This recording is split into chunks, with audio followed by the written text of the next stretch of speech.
얼마 전 남태평양에 있는 통가라고 하는 나라 인근에 있는 바다 한복판에서 화산이 폭발했죠. 그 위력이 얼마나 대단한지 우주에 있는 인공위성에서도 그 사진이 아주 선명하게 찍혔습니다. 굳이 우리가 상상할 수 있는 것 가지고 이 위력을 비교하자면 이 해저 화산의 위력이 2차 세계대전 당시 일본 히로시마와 나가사키에 떨어졌던 그 원자폭탄의 약 600배에 해당한다. 그렇게 이야기합니다. 그렇게 악착같이 저항했었던 일본이 원자폭탄 딱 2발을 맞고 손을 들고 말았는데요. 그게 600개가 한꺼번에 터졌다고 생각해 보십시오. 섬 전체가 없어졌을 겁니다.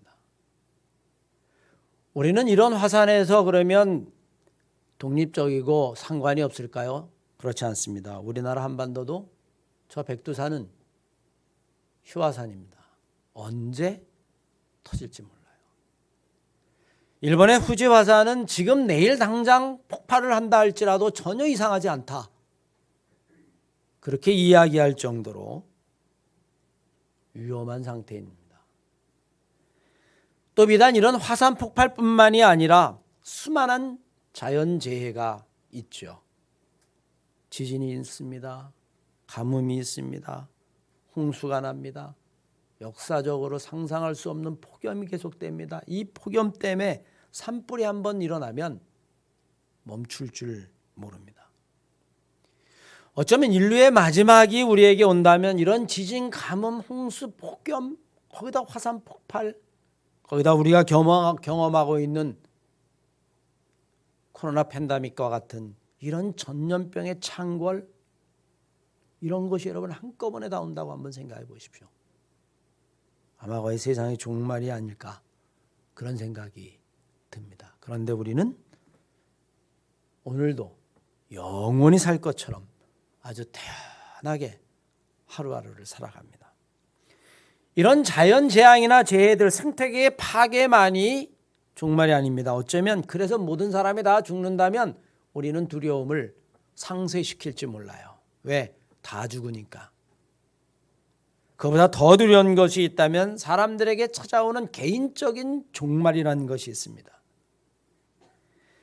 세상은 변하는 것이 하나도 없는데 갑자기 나에게만 찾아오는 삶의 마지막, 사랑하는 사람을 두고 어린 자식을 두고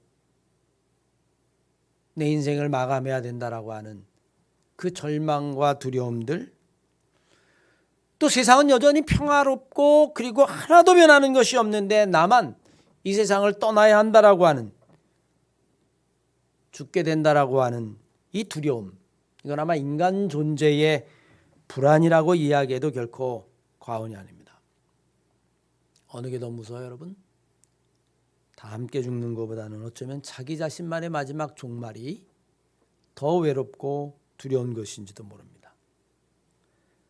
오늘 베드로 사도는 우리들에게 본문을 통해서 이렇게 이야기합니다. 비단 오늘 후서뿐만이 아니라 베드로 전서를 통해서도 베드로 사도는 우리에게 마지막을 살아가는 신앙의 사람이라면 우리가 어떻게 하나님의 말씀대로 살아가야 할 것이냐, 어떤 신앙의 사람이 되어야 할 것이냐 라고 하는 것에 대해서 우리에게 권면을 하고 있습니다. 믿음의 성도는 항상 깨어서 신앙생활해야만 합니다. 오늘이 정말 마지막이다. 물론 여러분, 저는 이것이 시한부 종말론을 말하는 것이 아니에요. 시한부 종말론은 이단입니다. 그러나 어리석게도 내가 만약 영원히 사는 것처럼 그렇게 신앙생활한다면 그것도 어리석은 신앙입니다. 우리는 언젠간 하나님 앞에 갈 것이고, 그리고 내게 주어진 날들 동안에 나는 어떻게 살 것이냐, 어떤 신앙의 사람이 될 것이냐. 오늘 베드로 사도는 우리들에게 그렇게 묻죠. 10절 11절 세상의 마지막에 관한 모양을 이야기하면서 끝으로 너는 어떠한 사람이 될 것이냐. 아마 다른 말로 바꿔 이야기하면 그런 이야기 아니겠어요? 너는 어떻게 살 것이냐. 여러분, 마지막이 다가왔다면 우리는 어떤 사람이 되어야 할까요? 아니, 어떻게 살아야 할까요? 우리는 종종 사람이 사람답지 못하게 사는 것을 보면 이렇게 이야기하죠. 야, 너 인생 그렇게 살지 마. 인생 그렇게 사는 거 아니야. 야, 저게 어떻게 사람이야. 인간의 탈을 쓰고 어떻게 저럴 수가 있어. 이 말이 함축하고 있는 의미는 사람인데도 불구하고 사람답게 살지 못하는 사람이 있는가 하면 정반대로 사람들에게 칭찬받고 존경을 받을 뿐만이 아니라 정말 인간다운 삶, 하나님이 기뻐하는 삶도 있다라고 하는 사실을 우리들에게 보여주고 있습니다. 정말 인간다운 삶. 좋은 사람이라고 하는 칭찬을 들을 뿐만이 아니라 주변에서 인정을 받을 수 있는 그런 삶. 사람들이 여러분 왜 많은 것을 가지려 할까요? 사람들이 많은 것을 가지려 하는 이유도 그렇게 많은 것을 가지면 내가 좋은 사람이나 아니면 영향력이 있는 사람, 인생을 잘 사는 것이라고 생각하기 때문일 겁니다. 높은 지위와 명예도 역시 마찬가지일 겁니다. 그러나 그것은 여러분 철저하게 사람들이 볼 때 그런 거죠. 겉으로는 사람들이 바라볼 때에 그렇게 출세하고 많은 소유를 가지고 있어도 때로는 보이지 않는 이면에는 위선적인 모습을 보일 수도 있고요. 정반대로 나는 하나님 앞에서 정말 부끄러움이 없다. 그렇게 신앙생활하고 그렇게 고집스럽게 신앙생활하지만 사람들과는 어울리지 못하는, 사람들에게는 독선과 자기 믿음에만 빠져있는 사람처럼 보일 수도 있습니다. 그래서 우리는 하나님 앞에서뿐만이 아니라 사람들 앞에서도 내가 어떤 사람이 될 것이냐 아니면 내가 어떻게 살 것이냐를 우리는 진지하게 고민해야 돼요. 우리는 흔히 꼬람데오라고 이야기합니다. 하나님 앞에서. 그래서 사람들은 신경 안 쓴다? 여러분 잘못된 신앙입니다. 꼬람데오만 있는 것이 아니에요. 꼬람 호모니부스도 있습니다. 사람들 앞에서. 하나님뿐만이 아니라 사람들 앞에서 우리는 세상과 하나님 앞에서 어떤 존재가 되어야 할 것이냐라고 하는 것에 우리는 다 관심을 둬야만 합니다. 영적인 관심을 둬야죠. 오늘 본문 말씀에 베드로 사도가 이런 세상의 마지막이 되면 너는 어떤 사람이 될 것이냐, 어떻게 살 것이냐 우리에게 진지하게 묻고 있죠. 여러분 어떤 사람이 되어야 하겠습니까? 여러분들은 마지막이라고 생각한다면 어떻게 사시겠습니까? 우리는 먼저 하나님을 아는 사람이 되어야 될 줄로 믿습니다. 아니 하나님 모르는 사람도 있어요. 저 하나님 잘 알아요. 저는 집사고요, 권사고요, 장로고요. 신학을 했고요. 성경도 저는 10번도 더 읽었습니다. 하나님 야훼라고 이야기하고요. 구약에도 있고 신약에도 있고요. 여러분 저는 그런 지식으로 아는 하나님을 말하는 것이 결코 아닙니다. 하나님을 안다라고 이야기할 때 그 하나님을 아는 것은 다름이 아니라 사랑을 아는 사람이 되어야 한다라고 하는 이야기예요. 시편 기자가 시편 53편 1절 이하의 말씀에 보면 이렇게 이야기합니다. 어리석은 사람은 그 마음에 이르기를 하나님이 없다 하는도다. 그들은 부패하고 가증하여 악을 행하며 선을 행하지 아니한다. 하나님이 없다고 한다는 거예요. 어리석은 사람은. 하나님이 없으면 여러분 어떻게 될까요? 하나님이 없으면 인간은 하나님 중심이 아니라 인간 중심이 되어집니다. 왜? 하나님이 없으니까. 인간 중심이 되기 시작하면 모든 것은 인간 중심으로 돌아가게 되어지죠. 인간이 가지고 있는 지식, 지성을 이용한 과학도 인간 중심의 것이 되어버리고 맙니다. 과학이 이루어 놓은 인류 문명조차도 인간 중심이 되어버리고 맙니다. 어쩌면 여러분 인간은 그래서 지금의 문명을 이루어 놓았는지도 모르죠. 문명의 마지막 인공지능이라고 이야기할까요? 기계 문명이라고 이야기할까요? 테크노피아라고 이야기할까요? 그런데 여러분 한번 생각해 보십시오. 오늘날 인간은 인간이 만들어 놓은 기계에 밀려서 일자리조차 잃어가고 있어요. 기계가 모든 걸 다 대신합니다. 인간이 만들었다라고 이야기하는 그 로봇이나 아니면 여러분 기계에 의해서 인간은 스스로 소외당하고 있어요. 기계만 그렇습니까? 인간이 여러분 돈이라는 걸 만들었어요. 화폐라는 걸 만들고요. 그리고 경제 활동을 합니다. 그런데 인간이 만들어 놓은 그 돈, 그 화폐에 의해서 인간은 철저하게 소외당합니다. 지금은 인간이 돈을 만든 게 아니라 돈이 인간을 만듭니다. 인간이 돈의 노예가 되어버리고 말았어요. 자기가 만든 것의 노예가 되어버리고 말았어요. 인간은 온데간데 없고 오직 물질만 남게 되어지고 오직 재화만 남게 되어지고 그것마저도 인간은 기계에 의해서 대치되어지는 그런 세상이 되어버리고 말았습니다. 우리가 사는 자본주의 사회 속에서는 모든 것이 다 인간이 만들어 놓은 돈이라는 것, 화폐라고 하는 것, 경제 제도라고 하는 것으로만 이해합니다. 심지어는 자녀를 기르고 자녀를 낳는 그 사랑조차도 오직 돈으로 완산합니다. 전 여러분 종종 그런 생각을 해요. 우리 어머니 때 어머니가 나를 낳고 기르시면서 내가 이 녀석을 기르면 돈이 얼마나 든다. 이런 생각을 하시고 도대체 나를 기르셨을까? 상상이 되지 않아요.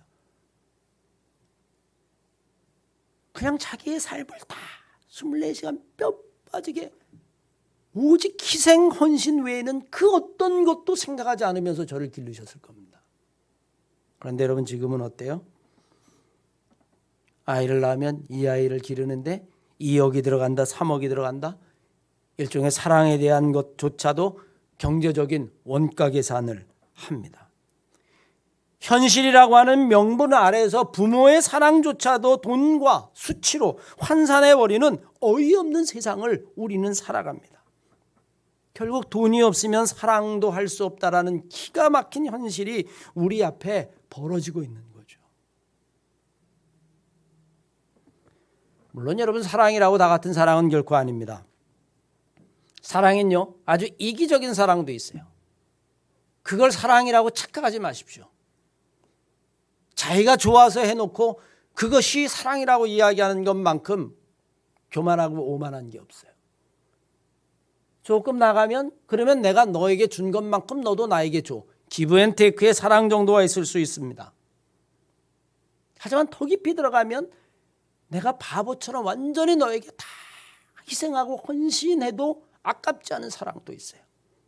그래서 이미 히랍의 철학자들은 사랑을 구분해 놓았죠. 남녀간의 사랑 에로스, 그러나 정열이 식으면 그 사랑은 싸늘하게 사라져버리는 것이고 뿐만 아니라 가족, 친인척 간의 사랑 스트로게, 친구 간의 우정 필리아, 아니 그게 아니라 영원한 사랑, 줘도 끝없이 아깝지 않은 바보 같은 사랑, 우리는 그것을 아가페라고 이야기하고 신의 사랑이라고 이야기하고 부모의 사랑이라고 이야기하죠. 처음에는 이기적으로 주고받은 수준의 사랑이지만 사랑이 점점 깊어갈수록 그 사랑은 일방적이 되어지고 무조건적인 것이 되어지고 희생적인 것이 되어져 버리고 맙니다. 어떤 이익도 없어요. 여러분 요즘 예전에 여러분의 부모들이 여러분들을 기르면서 내가 이 자식 잘 길러서 이익을 봐야겠다. 그렇게 자식을 기른 부모는 우리 시대에는 전혀 없었습니다. 자본주의 사회 속에서 이윤과 이익이 없는 것들, 그것들은 여러분 희생은 그런 것들은 가치가 없는 일이 되어버리고 말아요. 여러분 우리가 사는 세상이 그런 세상 아닙니까? 그래서 너에게 무슨 이익이 있는데? 그래서 너에게 남는 게 뭔데? 그래서 네 인생에 그것이 얼마나 즐거운 일인데? 그게 너에게 얼마나 도움이 되는데? 에이, 그러지 않으면 그거는 바보 같은 인생이야. 너에게 이익이 되지 않고 너에게 남지 않으면 그건 바보 같은 인생이야. 그런 생각이 시대정신이 되어버리고 우리가 사는 세상의 가치가 되어버리고 말았습니다. 이제 부모조차도 자식을 위해서 희생하는 것을 꺼려합니다. 여러분 어때요? 내가 왜 너를 위해서 희생해야 되니? 나는 내 인생 찾아갈 거야. 예전에는요.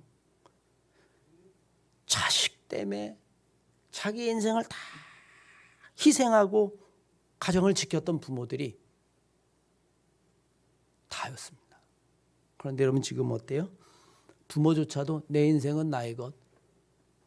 네 인생은 네가 알아서 찾아가. 슬퍼요? 슬퍼도 네 인생. 나는 내 행복 찾아갈 거야. 여러분, 자식을 버리고 떠나는 부모들이 얼마나 많습니까? 자식을 위해서 내 인생을 희생할 수 없다라고 하는 것이 요즘 세대의 가치관이 되어버리고 말았습니다. 이제 사랑은 가장 어리석은 일이 됐어요. 왜? 손해보는 거니까. 희생하는 거니까. 자기가 낳은 자식에게조차도 내 인생은 나의 것이야 라고 이야기하는 세상이 되어버리고 말았으니까 결국에 세상은 점점 이기적인 것이 되어지고 결국에는 아무것도 남지 않고 자기 혼자만 남는 세상이 되어버리고 말았습니다. 우리가 사는 세상이 그래요. 그런데 오늘 베드로 사도는 우리들에게 그렇게 말하지 않습니다. 우리는 사랑을 아는 사람이 되어야 한다라고 이야기합니다. 사랑을 아는 사람이 되어야 한다라고 하는 이야기는 헌신과 희생을 아는 사람이 되어야 한다라고 하는 이야기와도 같습니다. 여러분, 왜 세상은 하나님이 없다라고 이야기할까요?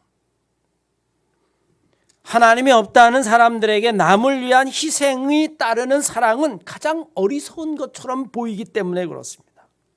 여러분 한번 생각해 보세요. 사랑엔 뭐가 따라요? 희생이 따르는 거예요. 헌신이 따르는 겁니다. 무조건. 그런데 우리가 사는 세상은 희생, 헌신, 이익 없는 거? 그거는 바보짓이야. 이미 여러분 우리는 그런 세상을 살아가고 있다는 것입니다. 그래서 사랑이 뭐처럼 보여요? 미련한 것처럼 보여요. 이미 고린도전서 1장 18절 이하의 말씀해 보면 십자가에도 하나님의 사랑은 세상 사람들에게는 가장 미련한 것처럼 보이는 법이다. 그러나 우리에게는 그것이 하나님의 능력이 된다라고 이야기합니다. 우리가 하나님을 안다라고 이야기할 때 여러분 하나님을 어떻게 아는 것이 아는 것이라고 생각하세요? 하나님 구약 성경에 나와 있고 창세기에 세상을 창조하신 하나님, 기적을 베푸시는 하나님, 여러분 그게 하나님을 아는 것일까요? 하나님의 힘, 능력 있는 하나님, 그게 하나님을 아는 것일까요? 전쟁도 하나님 손에 있고 지혜도 하나님 손에 있고 능력도 하나님의 손에 있고 물맷돌 하나로 골리앗을 쓰러뜨린 하나님, 나팔소리 하나로 여리고를 무너뜨린 하나님, 홍해를 가르고 바다를 육지처럼 가른 하나님, 소경의 눈을 뜨게 하신 하나님, 안전뱅이를 일으켜 세우신 하나님, 여러분 그게 하나님을 아는 걸까요? 그건 하나님의 능력을 보는 것뿐입니다. 겉으로 드러난 것뿐이에요. 진짜 하나님의 능력은 거기에 있지 않습니다. 우리는 누군가를 알다라고 이야기할 때 그 사람의 성별, 지위, 직장에서의 지위, 겉모습 아니면 학벌 따위를 안다고 해서 그 사람을 안다라고 말할 수 없습니다. 밥 한 번 먹고 악수 한 번 했다고 해서 안다라고 말할 수 없습니다. 인간은 아는 것이 그렇게 쉽지 않아요. 10년을 알다가도 나는 저 사람 속을 모르겠어. 한 이불 속에서 20년을 살다가도 헤어지면서 난 네 속을 모르겠어. 그게 인간입니다. 여러분 요즘 대통령 선거를 우리가 앞두고 있어서 TV만 키면 대통령 후보들이 나오죠. 여러분 아십니까? 그 사람들 잘 알아요? 텔레비에 그렇게 나오는데 알아요? 몰라요? 안다라고 이야기할 수 있습니까? 그 사람도 여러분은 압니까? 우리는 모르면서 찍는 거예요. 모르면서 선택한다는 말이 더 맞습니다. 그저 겉으로 드러난 정보만 가지고 우리가 안다라고 이야기해요. 적어도 우리가 안다라고 이야기할 때는 그것은 깊은 사랑의 교감이 있을 때에 그 속사람의 교감이 있을 때 우리는 비로소 안다라고 이야기할 수 있습니다. 하나님을 안다라고 이야기할 때 안다는 바로 하나님의 사랑을 안다라고 하는 이야기입니다. 하나님의 속에 무엇이 있는지를 안다는 거예요. 요한일서 4장 7절 이하의 말씀에 의하면 요한 사도는 우리들에게 이렇게 이야기합니다. 사랑하는 자들아 우리가 서로 사랑하자. 사랑은 하나님께 속한 것이니 사랑하는 자마다 하나님께로 나서 하나님을 알고 사랑하지 아니하는 자는 하나님을 알지 못하나니 이는 하나님은 사랑이심이라.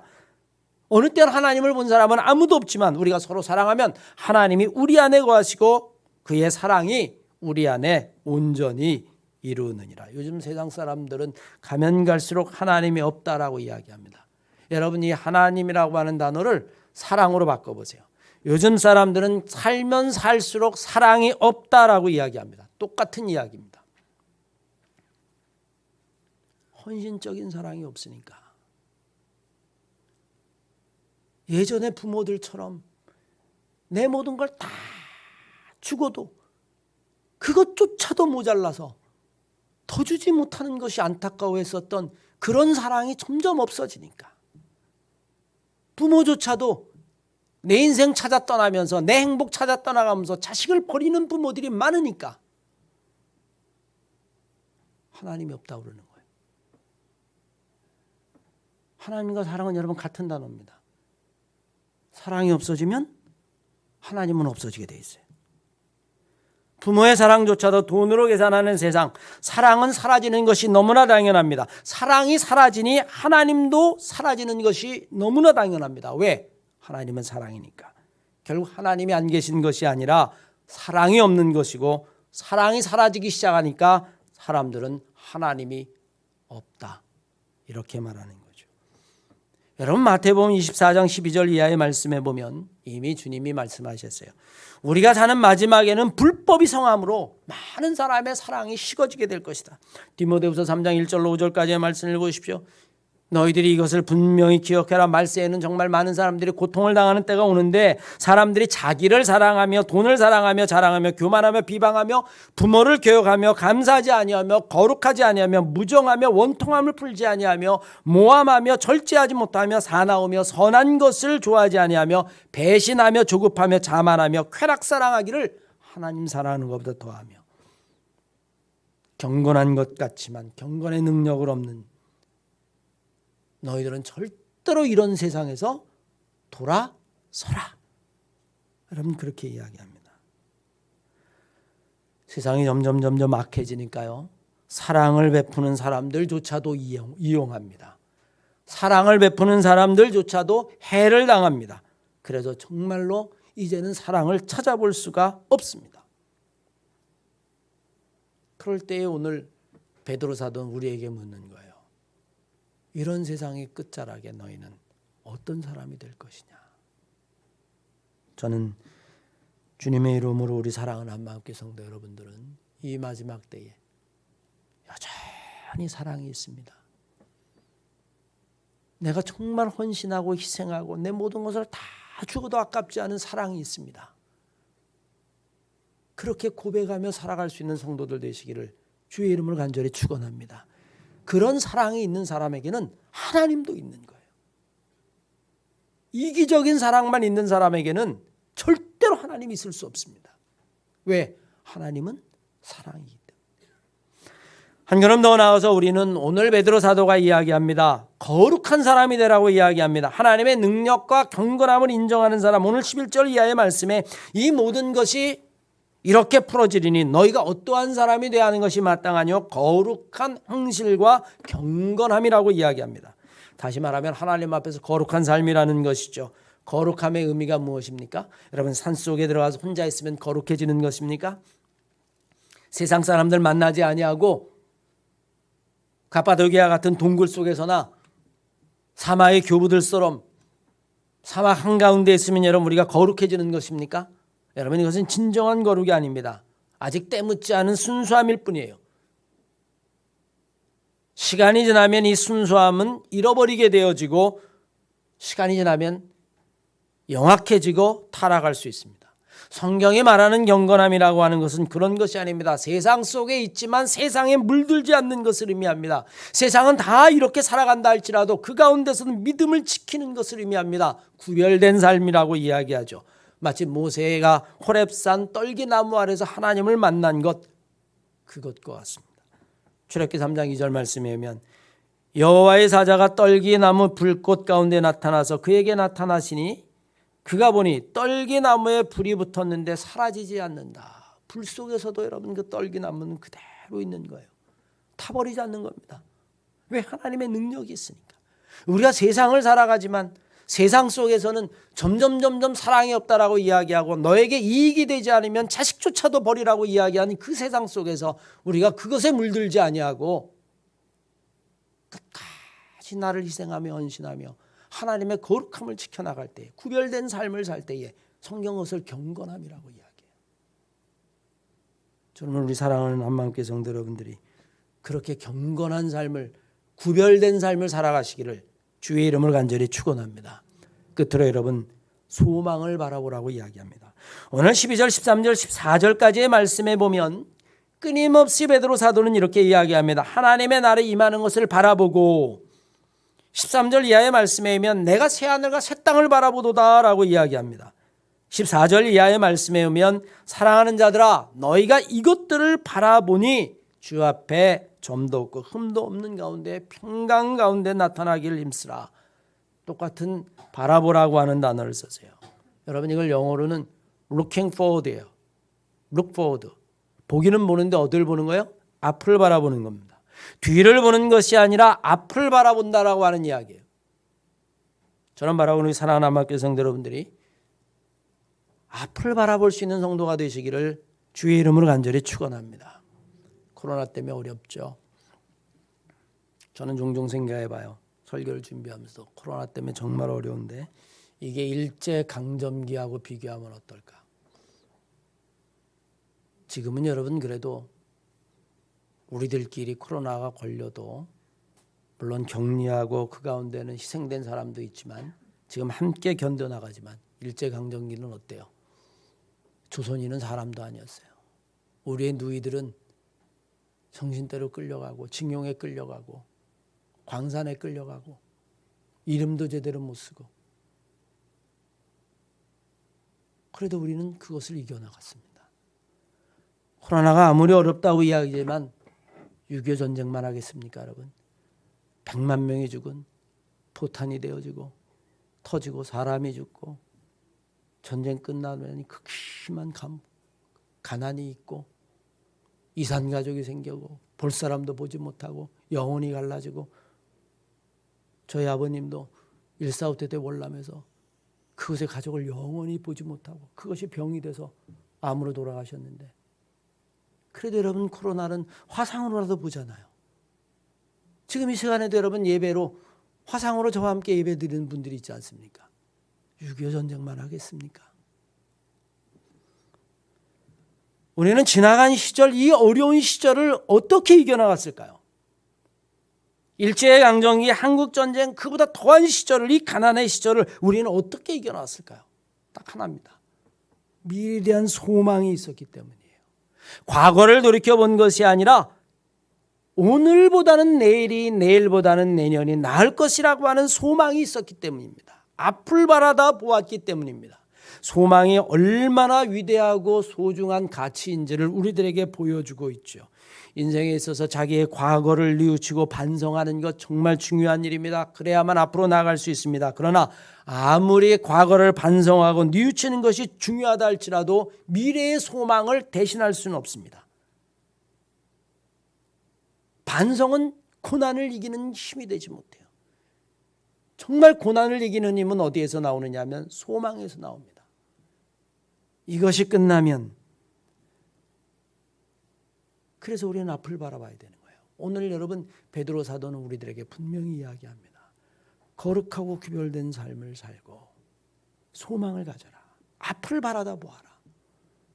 그러면 그 소망이 너로 하여금 지금 당하는 이 고난을 이기게 해줄 것이라는 거예요. 사랑하는 한마음교회 성도 여러분, 오늘 베드로 사도가 나는 어떤 사람이 되어야 할 것인가, 나는 어떻게 살 것인가에 대한 진지한 질문을 던지죠. 더군다나 그것이 삶의 위기의 순간, 종말론적인 그런 순간이 나에게 다가온다면 우린 여러분 말할 것도 없습니다. 하나님을 아는 사람이 되십시오. 사랑을 아는 사람이 되십시오. 세상과 구별된 삶을 사십시오. 그리고 소망을 가지고 지금의 고난을 이겨나가십시오. 하나님이 여러분들을 지키시고 인도하실 줄로 믿습니다.